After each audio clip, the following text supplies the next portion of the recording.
দাঁড়ালেন? এইখানে একটা প্রশ্ন চিহ্ন। কিতাব কি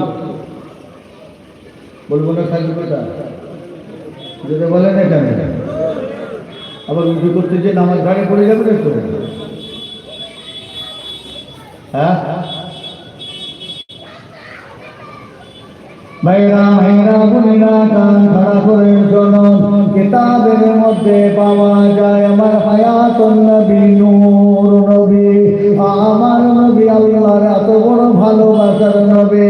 আমার রাসূলুল্লাহ যখন রাস্তা দিয়ে হাঁটতেন, আকাশে সূর্য উদয় হতো, রোদ হতো, আল্লাহ রাসূলের গায়ে পড়বে, আল্লাহ রাসূলের কষ্ট হবে। আমার আল্লাহ বললেন, ওরে এক কদমে চলে যাও, চলে যাও, আমি আল্লাহ তোমাকে হুকুম করলাম, আমার বন্ধুর কষ্ট আমি আল্লাহ সহ্য করতে পারবো না।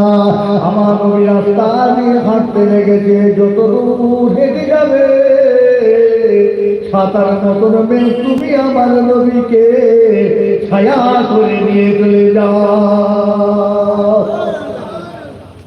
সেই নবীর ওপর গরুদ কেন করবো? ফতোয়াবাজি করছ, সেই নবীর মুখে তুমি দুর্গন্ধ হচ্ছ, তোর জন্য আলাদা বাটা কোম্পানির জুতো তোলা আছে, লোকালে হবে না তোর যা অবস্থা।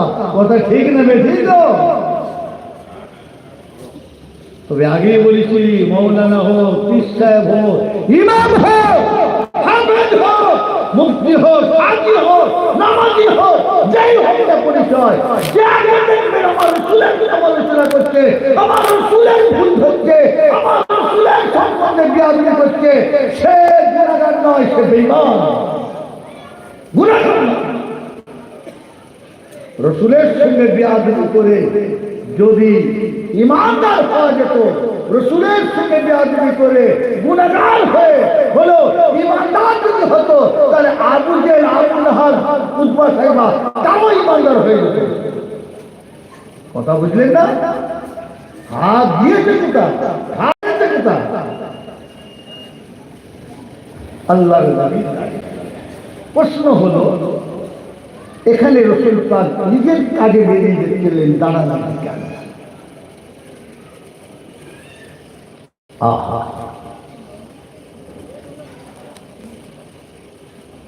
কিতাব নাফিউল মুরতাদির বাবে রাজা,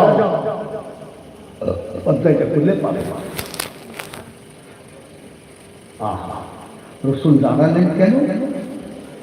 রাসূলের মুবারক কানেতে একটা মানুষের কণ্ঠ, মানুষের গলার আওয়াজ আমার রাসূলুল্লাহর কানে ভেসে উঠল, ইয়া রাসূলুল্লাহ, ইয়া হাবিবাল্লাহ। হুজুর সামনের দিকে যাবেন না, একটু দাঁড়িয়ে যান, একবার জোরে বলুন না। আহা, কি বলে? হুজুর দাঁড়িয়ে যান, আর হুজুর দাঁড়িয়ে যান, সামনের দিকে যাবেন না। এই জায়গায় দাঁড়িয়ে আল্লাহর নবী অপেক্ষা করছেন যে লোক নবী আর সামনে গেলেন। রাস্তা পরিবর্তন করে কর্মস্থানের রাস্তা হলেন, মাঠে মাঠে হাঁটতে হাঁটতে হাঁটতে কবরবাসীর কাছাকাছি গেলেন।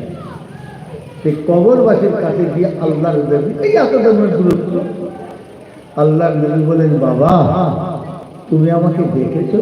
বলে, ইয়া রাসূলুল্লাহ। বলো বাবা তুমি দেখেছো আমি এসেছি, কি বলবে বলো।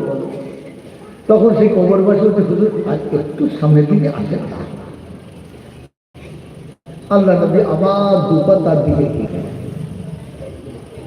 বলে, বাবা বলো।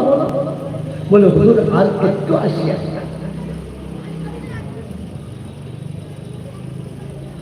আবার দুপা বলে, বাবা কি বলবে বলো।